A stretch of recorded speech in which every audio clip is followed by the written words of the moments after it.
Hello बच्चों, कैसे हो? बढ़िया। आप बढ़िया तो मैं भी बढ़िया। तो देखो बच्चों, आज हमें क्या पढ़ाई करनी है। आज है हमारे पास रासायनिक बलगतिकी अर्थात केमिकल काइनेटिक्स के क्वेश्चन बैंक के क्वेश्चन जो बोर्ड एग्जाम में अब तक पूछे गए हैं और जो बहुत इंपॉर्टेंट हैं। इन क्वेश्चन को आज हमें डिस्कस करना है। तो सबसे पहले देखते हैं बहुविकल्पीय प्रश्न जो 1 अंक के आते हैं। पहला क्वेश्चन देखो क्या है। पहला क्वेश्चन है, निम्नलिखित में से कौन सी अभिक्रिया शून्य कोटि की अभिक्रिया है। तो इन सारी अभिक्रियाओं को जब आप देखोगे तो ये जो अभिक्रिया डी ऑप्शन पर दे रखी है H2 plus Cl2 is equal to 2HCl, इस रिएक्शन में आपने पहले भी पढ़ा होगा कि अभिक्रिया का वेग ना तो H2 की सांद्रता पर निर्भर करता है ना तो Cl2 की सांद्रता पर निर्भर करता है। अभिक्रिया का वेग निर्भर करता है सनलाइट पर, एच न्यू। ठीक है, तो इसलिए H2 plus Cl2 is equal to 2HCl एक ऐसी रिएक्शन है जिसका वेग किसी भी अभिकारक की सांद्रता पर निर्भर नहीं करता, इसलिए ये ही शून्य कोटि की अभिक्रिया है। ठीक है, चलो नेक्स्ट। अब यदि आप वैसे बाकी ऑप्शन को देखते हो ना, बाकी ऑप्शन को देखते हैं। चलो, इसकी कोटि तो है 2, CH3COO प्लस NaOH, इसकी 2 है। CH3COO प्लस H2O, इसकी कोटि 1 है। 2FeCl3 प्लस SnCl2, इसकी कोटि है 3, इसकी कोटि 0 है। ठीक है, अभिक्रिया की कोटि प्रयोगों के आधार पर पता चलती है, ध्यान रखना। दूसरा क्वेश्चन, एक शून्य कोटि की अभिक्रिया A plus B is equal to C के लिए वेग व्यंजक है या वेग दर व्यंजक कह सकते हो या वेग व्यंजक। इन्होंने वेग भी लिख दिया और दर भी लिख दिया। ठीक है, कोई बात नहीं। चलो, तो शून्य कोटि की अभिक्रिया है ये वाली। तो शून्य कोटि की अभिक्रिया की खासियत ये होती है कि ये जो दोनों अभिकारक है ना, इनकी सांद्रता की घात 0 लगेगी। ठीक है, तो देखो पहला ऑप्शन देखो, दर बराबर के ए की सांद्रता की घात 0 गुणा बी की सांद्रता की घात 0। तो यही ऑप्शन बिल्कुल सही है पहला। देखो यहाँ घात 0 नहीं है दूसरे ऑप्शन में दोनों, और यहाँ भी ये घात 0 नहीं है बी की। तो पहला उत्तर सही है, हमारा ऑप्शन ए सही है। ध्यान रखना, शून्य कोटि की अभिक्रिया में जब भी हम दर निकालते हैं तो वेग स्थिरांक लिखेंगे और अभिकारकों की सांद्रताओं की घात सबकी 0 0 होनी चाहिए यदि वो शून्य कोटि की अभिक्रिया है। तीसरा,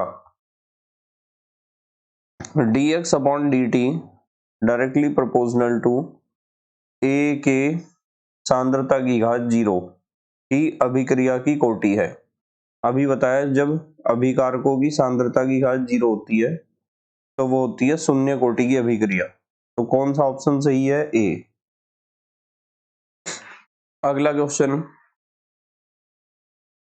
अभिक्रिया 2H2O2 is equal to 2H2O plus O2 के लिए R इज इक्वल टू के इंटू H2O2 की सांद्रता की घात कुछ नहीं दे रखी तो 1 है। ठीक है, तो रेट ऑफ रिएक्शन अभिकारकों की सांद्रता की 1 घात पर निर्भर करता है। तो कैसी अभिक्रिया होगी ये बताओ? प्रथम कोटि की अभिक्रिया होगी ना, जब घात 0 पर निर्भर करता है तो शून्य कोटि की अभिक्रिया होती है, और यहाँ घात 1 पर निर्भर कर रहा तो प्रथम कोटि की अभिक्रिया होगी। चलो पांचवा देखो क्वेश्चन, प्रथम कोटि की अभिक्रिया के लिए वेग स्थिरांक k का समीकरण है। ये तो आपने याद कर रखा होगा, k is equal to 2.303 upon T log base 10 a upon a minus x. ये बिल्कुल सही उत्तर है। ये तो याद कर रखा होगा सूत्र, प्रथम कोटि की अभिक्रिया के वेग स्थिरांक का। छठा, प्रथम कोटि की अभिक्रिया के लिए वेग स्थिरांक तथा अर्धायु काल में संबंध है। प्रथम कोटि की अभिक्रिया के लिए वेग स्थिरांक और अर्धायु काल में यही संबंध होता है, T half is equal to 0.693 upon K. ठीक है, या ऐसा लिख दो, T half is equal to 0.693 upon K. यही तो पढ़ाया था संबंध। ये सूत्र आपके याद होना चाहिए, इसके ऊपर न्यूमेरिकल भी आते हैं एग्जाम में। चलो अगला क्वेश्चन देखते हैं, 7वां क्वेश्चन। वेग स्थिरांक ताप बढ़ने पर, वेग स्थिरांक आपको एक बात सिखाई थी कि जब भी टेम्परेचर 10 डिग्री सी बढ़ता है, ये इन्होंने गलती से लिख दिया 110, एक नहीं आना चाहिए था यहाँ। टेम्परेचर 10 डिग्री सी बढ़ता है तो वेग स्थिरांक लगभग 2 गुना हो जाता है, तो इसलिए ये इसका उत्तर आएगा ए। आर्हीनियस समीकरण से भी यह बात हमें पता चलती है। 8वां, प्रथम कोटि की अभिक्रिया के लिए A0 प्रारंभिक सांद्रण तथा T समय बाद सांद्रण A है, निम्न में से शुद्ध व्यंजक है। यह फार्मूला पढ़ाया था, A is equal to A0 into E की पावर माइनस KT। ये फार्मूला आपको याद रखना है। देखो 2022 में आया ये क्वेश्चन, ये सारे क्वेश्चन 2022 के हैं। ठीक है, नेक्स्ट अगला क्वेश्चन देखो, 9वां क्वेश्चन। 9वें क्वेश्चन में कहा, प्रथम कोटि की एक अभिक्रिया में 50 सेकंड में एक पदार्थ की सांद्रता प्रारंभिक सांद्रता की आधी रह जाती है, तो वेग स्थिरांक का मान है। तो ये इन्होंने जो दे रखा है ना 50 सेकंड, ये टी हाफ है। क्या है? टी हाफ, यानी अर्धायु काल दे रखा है इन्होंने। क्या दे रखा है? अर्धायु काल। और आपको पूछा है इन्होंने वेग स्थिरांक के, तो चाहे तो आप ऐसे निकाल लो जैसे इन्होंने कर रखा क्वेश्चन को, कि टी दे रखा 50 सेकंड, के का फार्मूला लगाया प्रथम कोटि की अभिक्रिया के लिए 2.303 अपॉन टी लॉग बेस 10 ए अपॉन ए माइनस एक्स। 2.303 ज्यों का त्यों है, टी दे रखा था 50 सेकंड, लॉग बेस 10 ए अपॉन ए बटे 2। ये ए बटे 2 पता कैसे आया?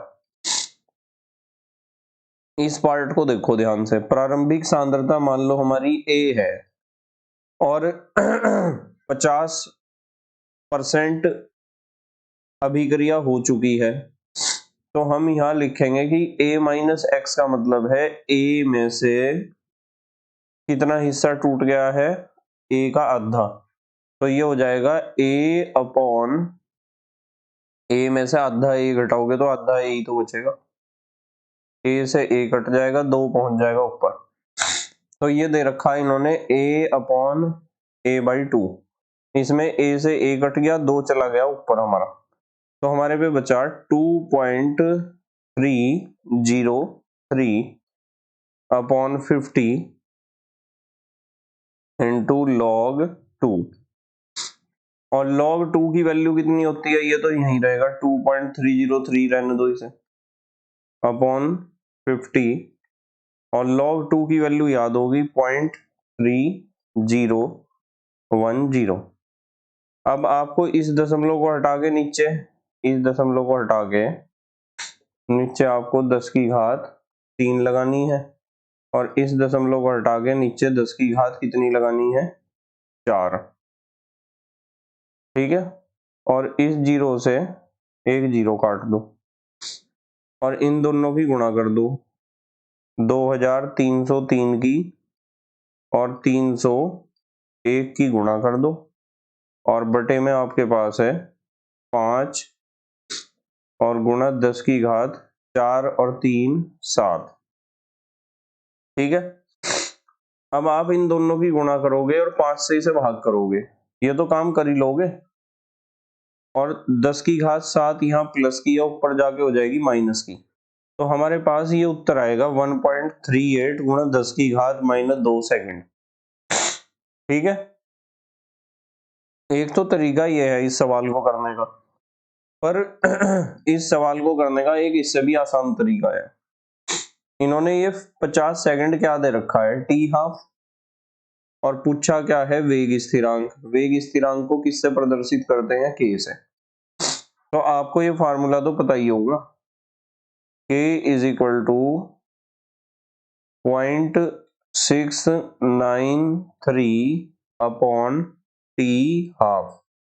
बताओ पता है क्या फार्मूला?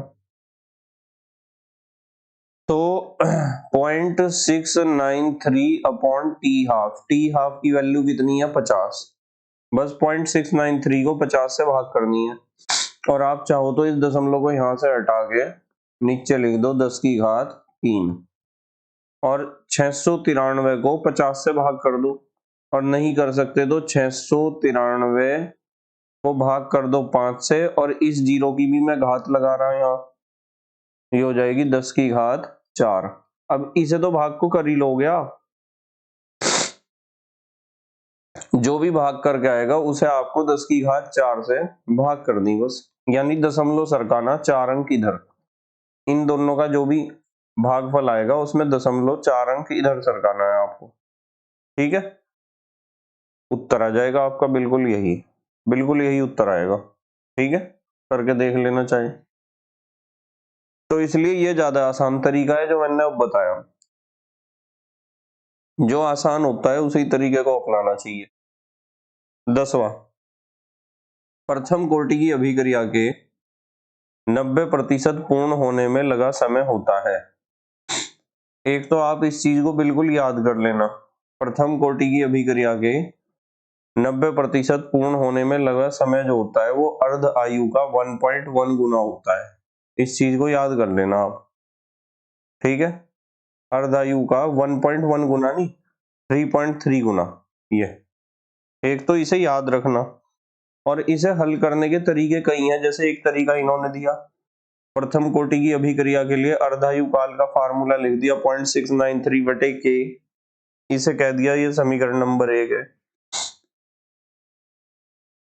अब अभिक्रिया के 90% पूर्ण होने में लगा समय, T90 is equal to 2.303 upon k log base 10 k upon a minus x।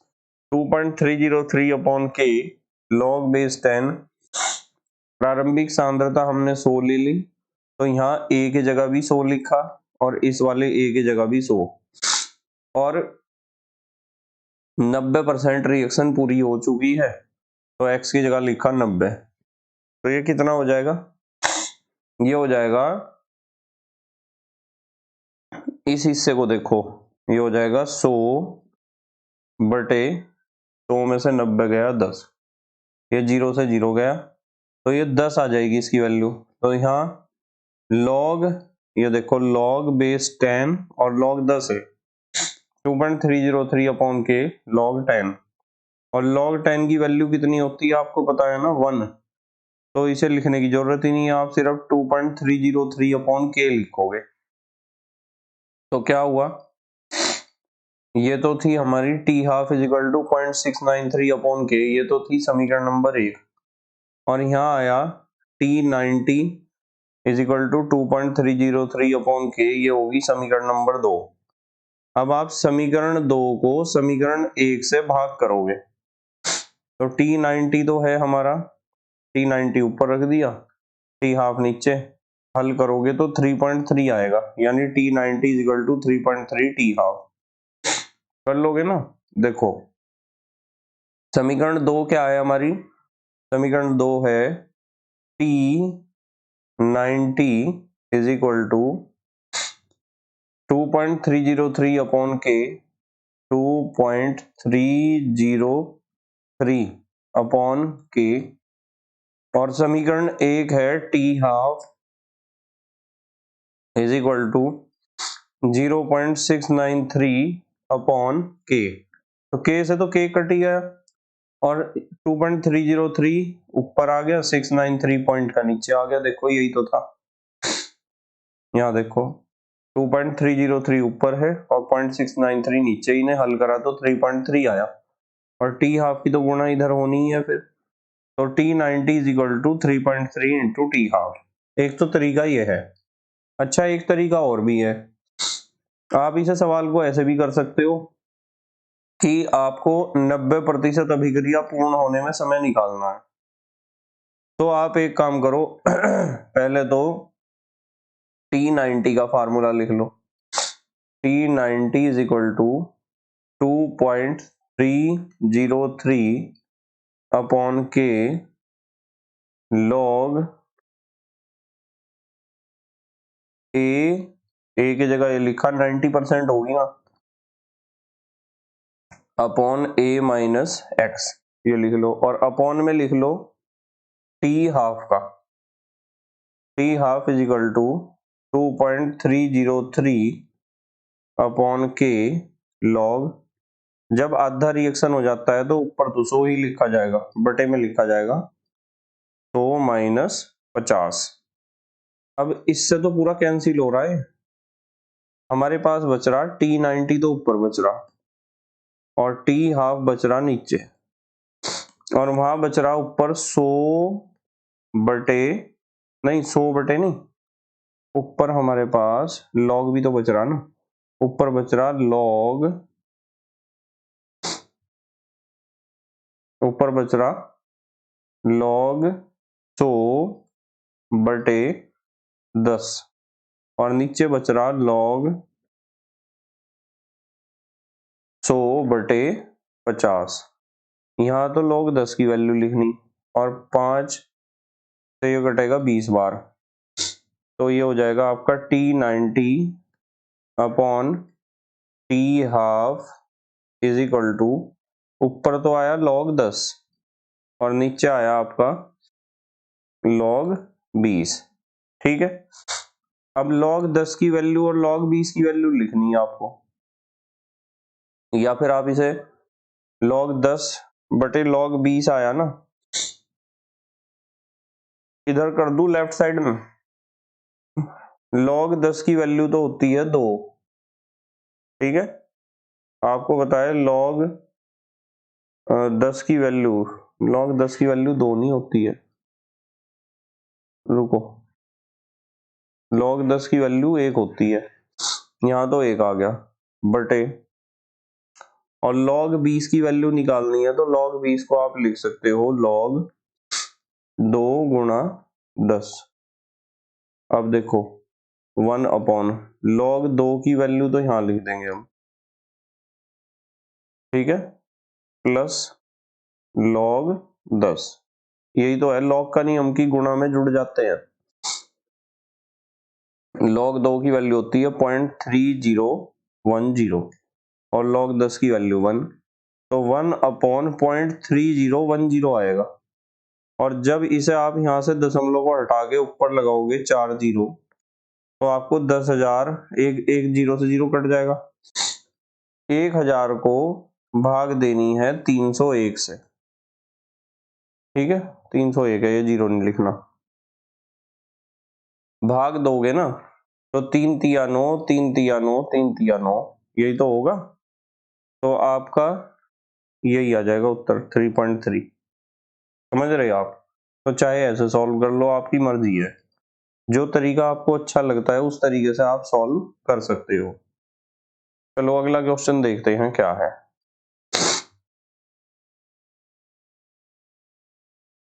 11वां question, यदि किसी प्रथम कोटि की अभिक्रिया का 90% 90 मिनट में पूर्ण हुआ हो तो इसका 50% पूर्ण होने में लगा समय होगा। ठीक है, बिल्कुल ऐसा ही सवाल है, आप चाहे तो इस तरीके से कर लो कि पहले तो इन्होंने 90% 90 मिनट में हुआ है, फार्मूला लगाया k is equal to 2.303 upon T log a upon a minus x, k is equal to 2.303, T की जगह लिखा हमने 90 मिनट, लॉग बेस 10, 100 बटे 100 माइनस 90 क्यों लिखा, क्योंकि 90% पूरा हुआ, ये आ जाएगा 10 लॉग 10, लॉग 10 की वैल्यू होती है 1, तो ये आ गया k is equal to 2.303 upon 90, k की वैल्यू निकल गई। अब इन्होंने कहा 50% का कितने समय में पूरा होगा, अब आपको पता है टी हाफ जो है उसका फार्मूला है 0.693 अपॉन के, और के का वैल्यू आपने निकाल लिया, ऊपर देखो के का वैल्यू कितना निकाला 2.303 अपॉन 90।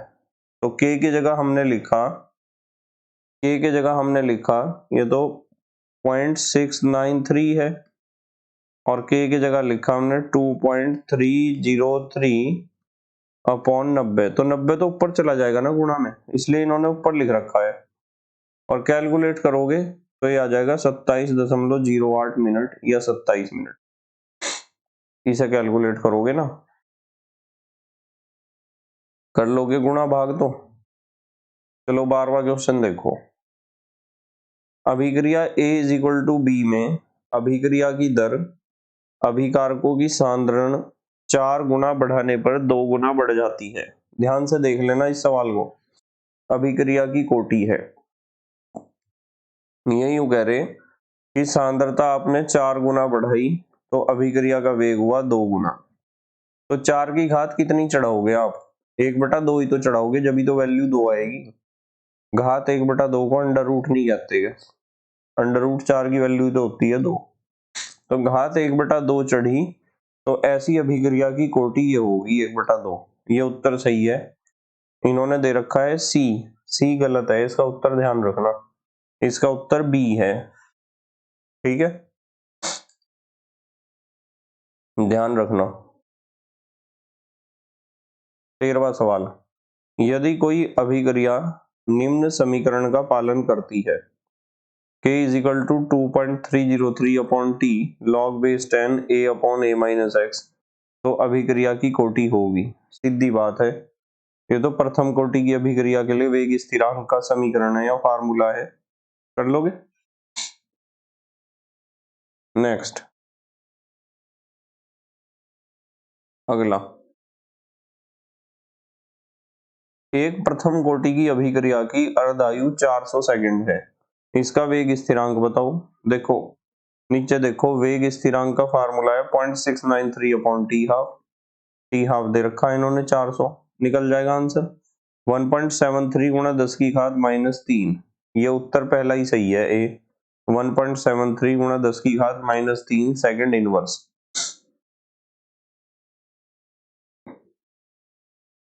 15वां, अभिक्रिया A plus 2B is equal to उत्पाद के लिए वेग स्थिरांक का formula R is equal to A के सक्रिय द्रव्यमान की घात तो 1 है, B की 2 है, तो अभिक्रिया की कोटि कितनी होगी? 1 तो घात इसकी है, 2 इसकी है, तो टोटल कितना हो गया? 1 + 2 3। तो अभिक्रिया की कोटि कितनी होगी? 3 होगी। ये उत्तर सही है, बी। अगला क्वेश्चन, प्रथम कोटि की अभिक्रिया के वेग स्थिरांक का मात्रक होता है, ये तो याद रखना आपको, सेकंड इनवर्स। क्या होता है? Second inverse. नेक्स्ट, प्रथम कोटि के लिए सेकंड इनवर्स। 17वां, शून्य कोटि की अभिक्रिया के लिए वेग नियतांक का मात्रक है, यह भी आपको याद रखना है। शून्य कोटि की अभिक्रिया के लिए होता है mole litre inverse second inverse, याद रखना है बिल्कुल। कैसे आए थे वो बता दिया था मैंने आपको, समझा दिया था। 18वां क्वेश्चन देखो, एक प्रथम कोटि की अभिक्रिया का अर्धायु काल 4 मिनट है, तो 99.9% अभिक्रिया कितने समय में पूर्ण हो जाएगी? ये भी क्वेश्चन बहुत इंपॉर्टेंट है। तो प्रथम कोटि की अभिक्रिया के लिए आपको पता है K का फार्मूला होता है 0.693 अपॉन टी हाफ, और टी हाफ दे रखा 4 मिनट। तो इसे सॉल्व करोगे ये आ जाएगा, वेग स्थिरांक निकल के आ जाएगा 0.173 मिनट इनवर्स। अब आपको निकालना है कि 99.9% अभिक्रिया कितने समय में पूरी हो जाएगी। तो T 99.9 is equal to 2.303 upon K log A upon A minus x.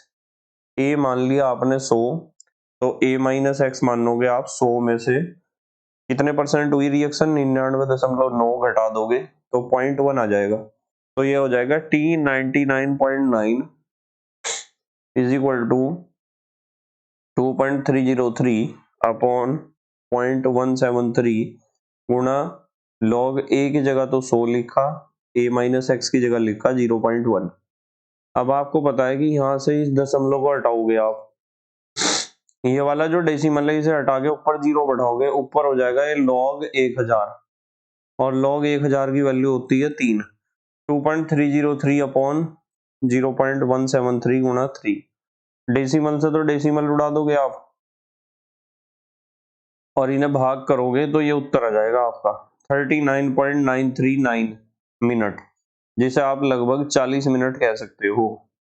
क्या कह सकते हो? 40 मिनट।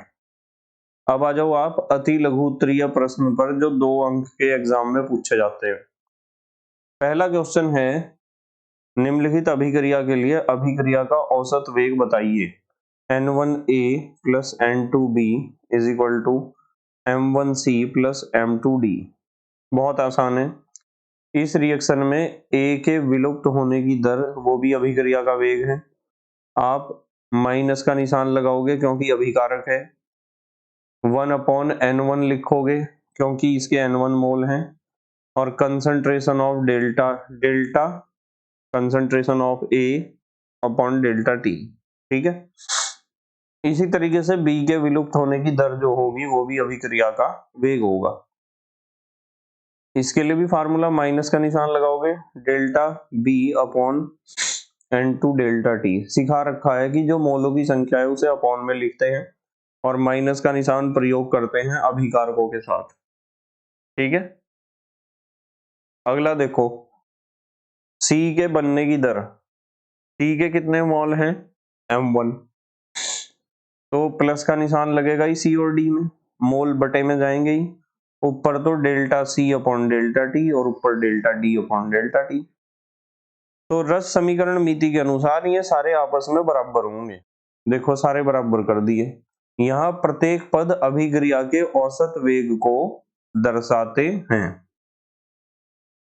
सिखा रखे हैं ना निकालने, और यूं भी बता रखा है कि मोलों की संख्या को बटे में क्यों रखते हैं हम।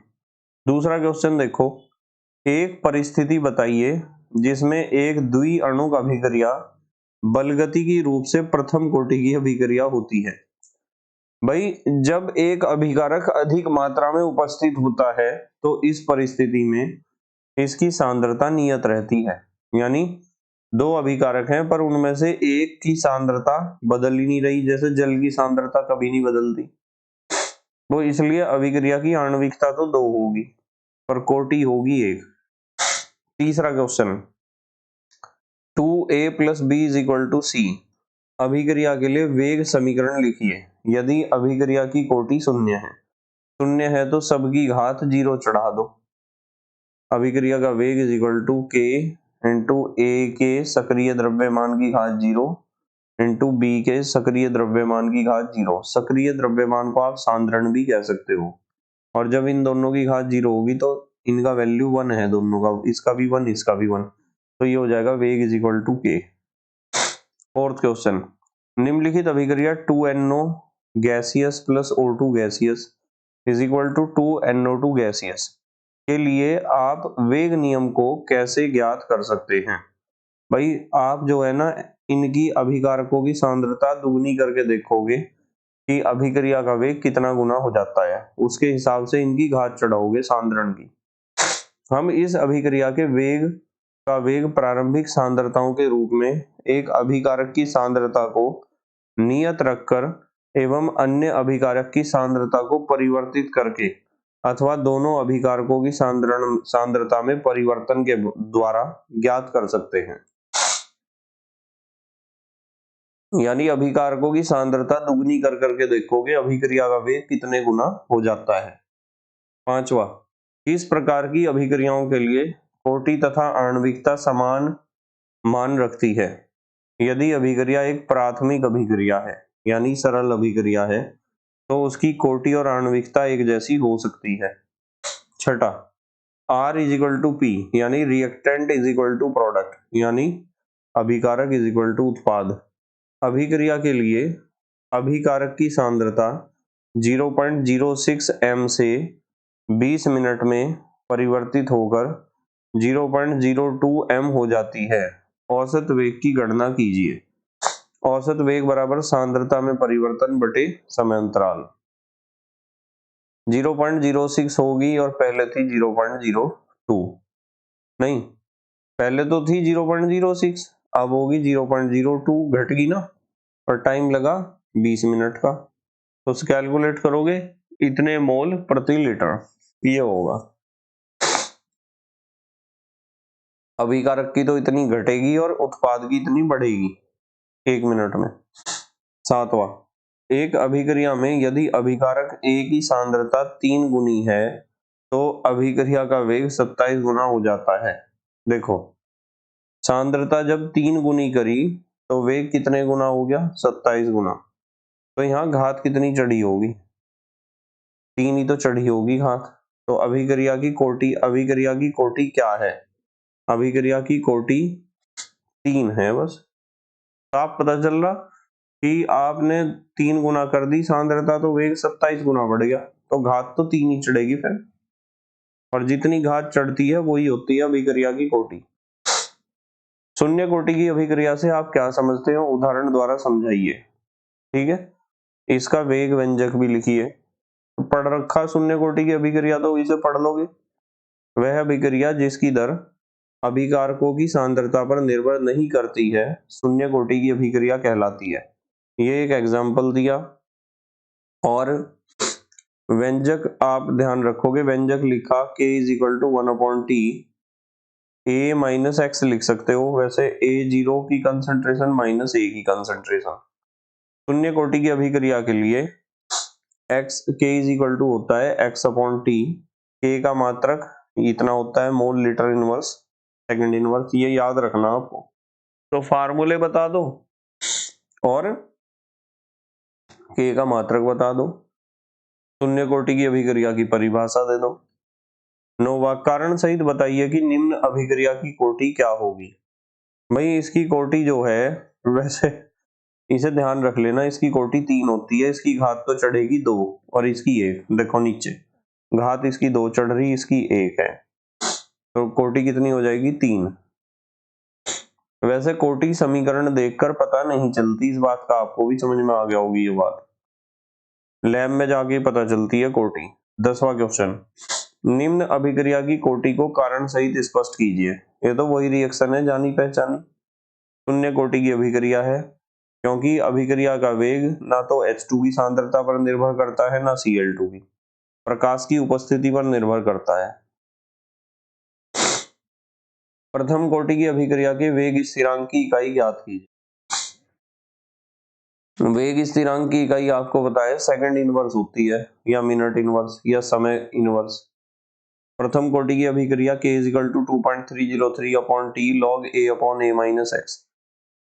तो यहाँ जो है देखो मैं बताता हूँ भाई, ये भी सांद्रता है, ये भी सांद्रता है, ये ऊपर भी मोल प्रति लीटर होगा, नीचे भी कट जाएगा, फिर अब ये बचेगा T, बाकी ये दोनों कट गए, मोल प्रति लीटर से मोल प्रति लीटर कट गया, तो T बचा, नीचे सेकंड है तो ऊपर सेकंड इनवर्स ही तो हो जाएगा जाके, जब नीचे सेकंड होगा। मात्रक तो ऐसे ही निकलते हैं, जब भी किसी का मात्रक निकालना हो तो उसका सूत्र लिख लो, और जो जो भौतिक राशियां उसमें आ रही उनके मात्रक लिख लो उन्हीं स्थानों पर जहां में आ रही। ये तो फिजिक्स वाले सर ने आपके सिखाया ही होगा कि मात्रक कैसे निकलते हैं। 12वां क्वेश्चन, अभिक्रिया की दर से क्या तात्पर्य है?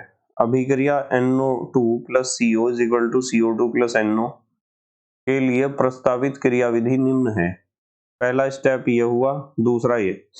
पहला स्टेप स्लो है तो वही वेग निर्धारक पद है, ध्यान रखना।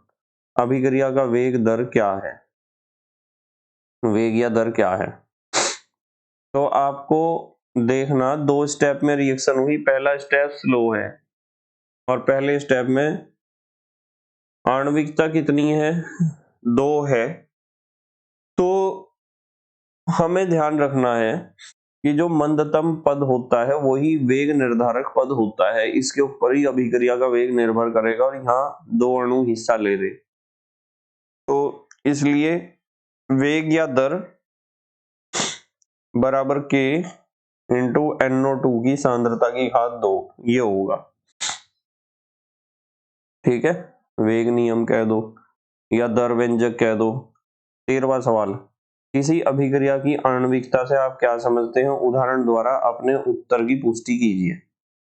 अभिक्रिया की आणविकता, किसी अभिक्रिया की संतुलित रासायनिक समीकरण द्वारा व्यक्त प्रत्येक प्राथमिक पद में यानी सरल अभिक्रिया में भाग लेने वाले अभिकारक अणुओं की कुल संख्या अभिक्रिया की आणविकता कहलाती है। जैसे इसकी आणविकता 1 है इस रिएक्शन की।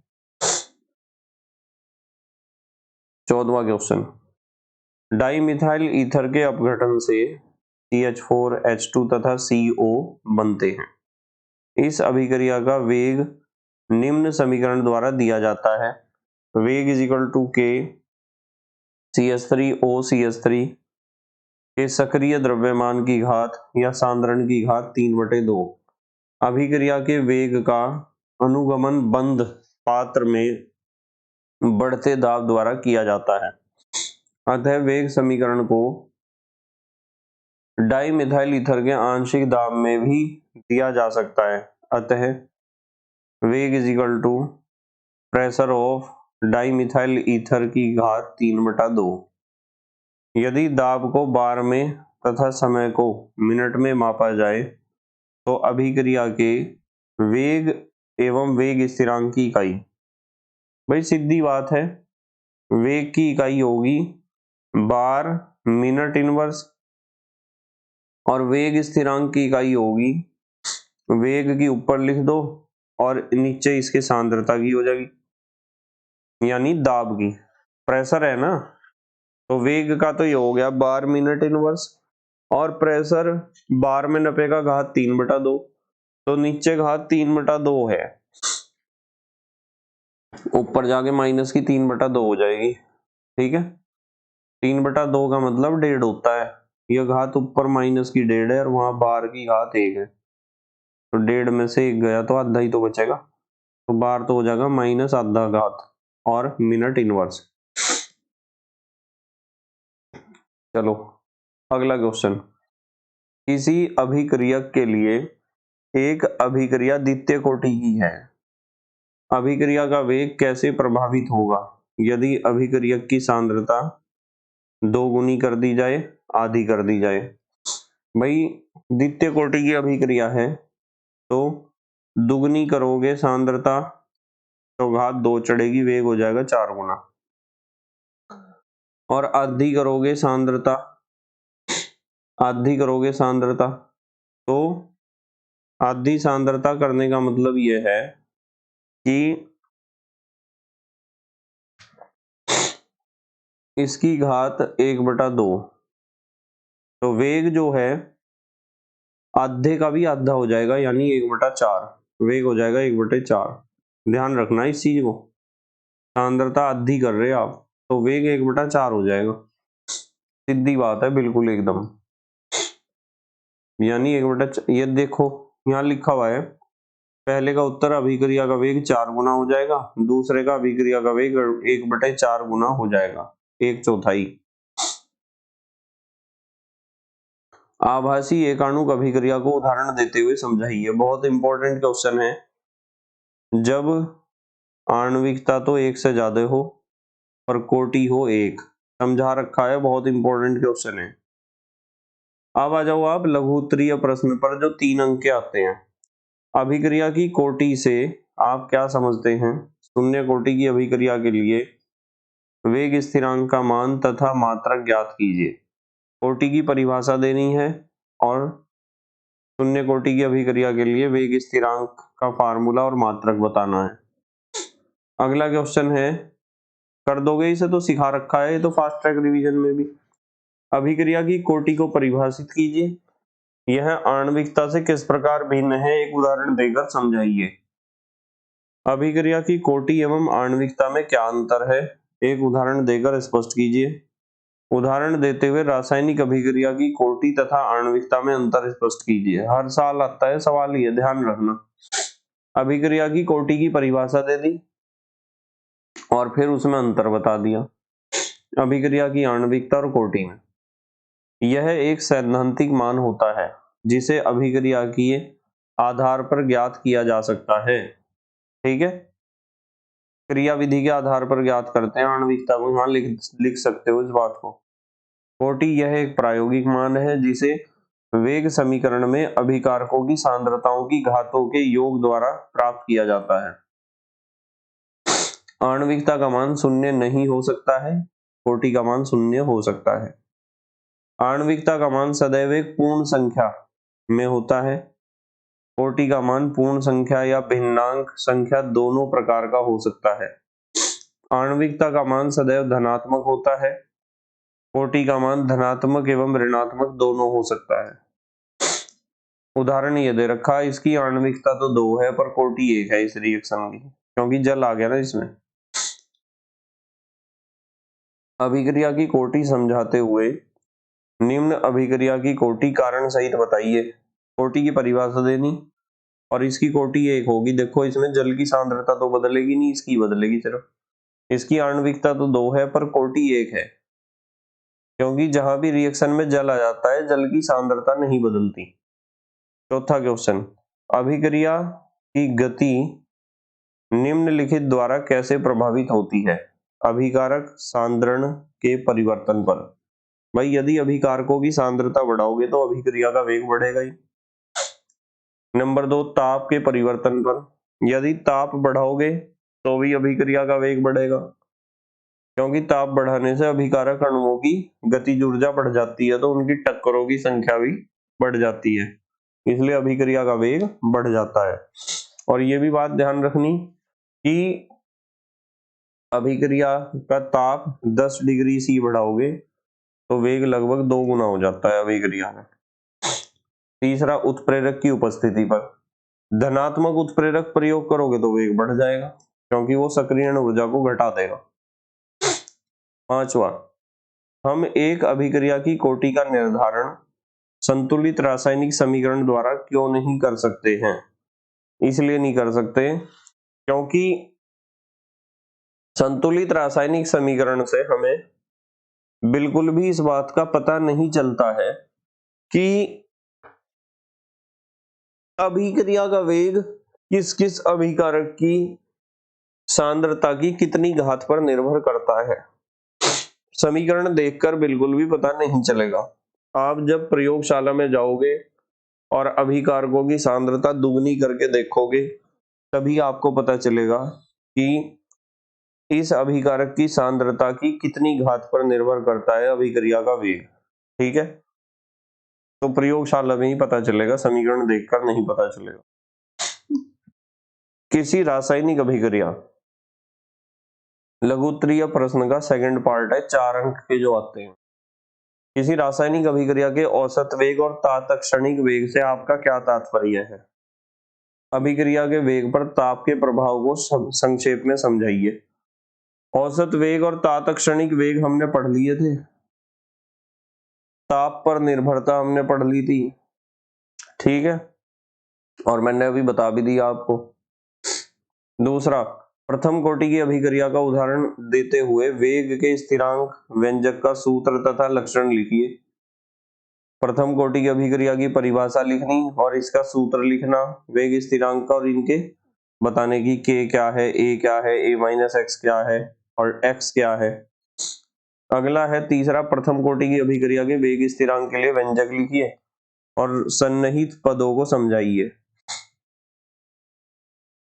वेग स्थिरांक का सूत्र प्रथम कोटि के अभिक्रिया के लिए ये मैंने आपको सिखा रखा है, बहुत इंपॉर्टेंट है, इसे देख लेना, आप जरूर करके जाना इसे पक्का। चौथा, निम्नलिखित की व्याख्या कीजिए। ताप गुणांक प्रथम कोटि की अभिक्रिया, ताप गुणांक भी सिखा रखा है। यदि T डिग्री C पर वेग स्थिरांक kT हो और 10 डिग्री C अधिक ताप पर वेग स्थिरांक kT+10 हो तो इनका अनुपात ताप गुणांक कहलाता है। यानी ताप गुणांक is equal to kT+10 degree C upon kT degree C। और प्रथम कोटि की अभिक्रिया तो पता ही है आपको। अभिक्रिया की आणविकता एवं कोटि लिखिए विशिष्ट वेग नियतांक से आप क्या समझते हैं? आणविकता और कोटि की परिभाषा देनी है, और विशिष्ट वेग नियतांक वही है जिसे अभिक्रिया का ताप गुणांक कहते हैं। छठा, गैसीय अभिक्रिया के वेग को आधा किया जाता है जबकि पात्र का आयतन दुगना किया जाता है। ठीक है, तो अभिक्रिया की कोटि होगी। तो इन्होंने कहा कि वेग आधा हो जाता है यदि आप आयतन को क्या कर देते हो, दुगना। कोटि याद कीजिए, शून्य कोटि की अभिक्रिया से आप क्या समझते हैं, उदाहरण द्वारा समझाइए, इसका गणितीय समीकरण लिखिए। देखो, आदर्श गैस के अनुसार PV = nRT, P = N/VRT, दाब, प्रेशर अनुक्रमानुपाती होता है सांद्रता की। ठीक है, तो वेग यानी रेट ऑफ रिएक्शन अनुक्रमानुपाती सांद्रता के और अनुक्रमानुपाती दाब की घात n के। आप इसे ऐसे लिख सकते हो कि 1/v की घात n। तो इन्होंने कहा है कि हमने वेग आधा हो गया जब हमने आयतन दुगना करा। समझ रहे ना, दाब का उल्टा ही तो आयतन होता है, दाब ज्यादा तो आयतन कम है। तो यहां से आपको पता चल जाएगा कि घात कितनी होगी। अतः अभिक्रिया की कोटि पर कोई प्रभाव नहीं पड़ेगा, अभिक्रिया की कोटि पर कोई प्रभाव नहीं पड़ेगा दाब से। तो दाब से तो हम पता ही नहीं लगा सकते। ठीक है, समझ में आई क्या बात? कि इन्होंने यूं कहा कि वेग को आधा किया जाता है जबकि पात्र का आयतन दुगना किया जाता है। तो अभिक्रिया की कोटि बताओ, तो पता ही नहीं चला इससे। ठीक है, अतः अभिक्रिया की कोटि पर कोई प्रभाव नहीं पड़ेगा। शून्य कोटि की अभिक्रिया तो बता दोगे आप। सातवां, अभिक्रिया की आणविक तथा कोटि में अंतर स्पष्ट कीजिए। प्रथम कोटि की एक अभिक्रिया 100 सेकंड में, ये तो न्यूमेरिकल है, 100 सेकंड में पदार्थ की सांद्रता प्रारंभिक सांद्रता की आधी रह जाती है। वेग स्थिरांक बताओ। सांद्रता आधी रहेगी तो ये अर्धा युगाल है 100 सेकंड। के बताना, के का फार्मूला है 0.693/T12। तो 0.693/100, 0.2 अंक और इधर सरक जाएगा यहाँ से इधर, तो 6.93 गुणा 10 की घात -3 कह सकते हो आप। ठीक है, अभिक्रिया की कोटि से आप क्या समझते हैं? प्रथम कोटि की अभिक्रिया के वेग स्थिरांक का व्यंजक ज्ञात कीजिए।